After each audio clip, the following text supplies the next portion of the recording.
સમાચાર વલસાડથી મળી રહ્યા છે, જ્યાં ફરી એકવાર લવ જેહાદનો કિસ્સો ચર્ચામાં આવ્યો છે।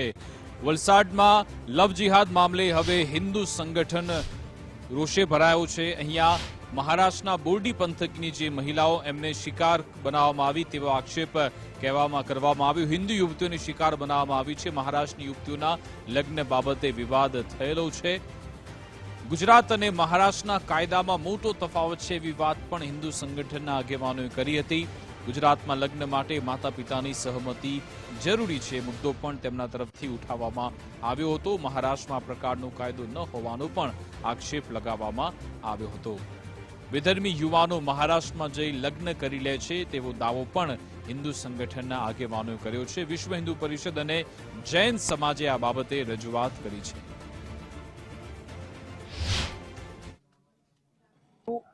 રાતોરાત કહેવાય કે લંડન લઈને જઈ જવાનો એવો પ્રકરણ અહીંયા કર્યો છે।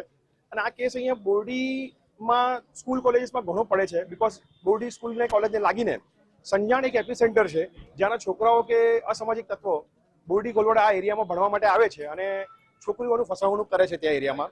હવે અહીંયા એક લૂપહોલ એવી રીતના છે કે ગુજરાતમાં કાયદો છે કે છોકરીઓ સાથે કે છોકરા છોકરીને મેરેજ કરવા હોય તો અહીંયા મંથની નોટિસ પીરિયડ અથવા ઇન્ટિમેશન પેરેન્ટ્સને જાય છે, બટ અહીંયા મહારાષ્ટ્રમાં એ રૂલ નથી। એનો લૂપહોલનો ફાયદો ઉચકે છે અને છોકરીને આ રીતે ફસવણૂક કરીને એમને લઈ જઈને પરદેશી લંડન અથવા આવી રીતના એમને લઈ જાય છે બ્રેન વોશ કરીને। અહીંયાથી અમે એ મુદ્દાને લઈને અહીંયા એસપી સર પાસે આવ્યા હતા, એમને રજૂઆત કરી છે, એમને બધી જાણ કરી। તો માતા પિતાની રજામંદી વગર માતા પિતાને જાણ નહીં હોવા છતાં એ દીકરીઓને કોલેજમાં ભણતી દીકરીઓને ફસાવીને એ લોકો લગ્ન કરી રહ્યા છે અને લગ્ન કરીને એ લોકો બંને કેસીસમાં અત્યારે આપણે જોવા મળ્યું છે કે એ લોકો સીધા લંડન લઈ ગયા છે દીકરીઓને, અને લંડનમાં લઈ જઈને ત્યાં એ લોકોની પોતાની સેફટી શું, કાલે ઉઠીને બેન દીકરીઓને કોઈ વેચી દેવામાં આવે, કોઈ એ લોકો સાથે બીજું અઘટિત કૃત્ય કરવામાં આવે તો એના માટે જવાબદાર કોણ રહેશે? હાલમાં જે 6 મહિનાની અંદર પણ જે એમાં 5 છોકરીઓના નામ આવી ગયા છે અને એમાં 2 જૈન છોકરીઓ અને બીજી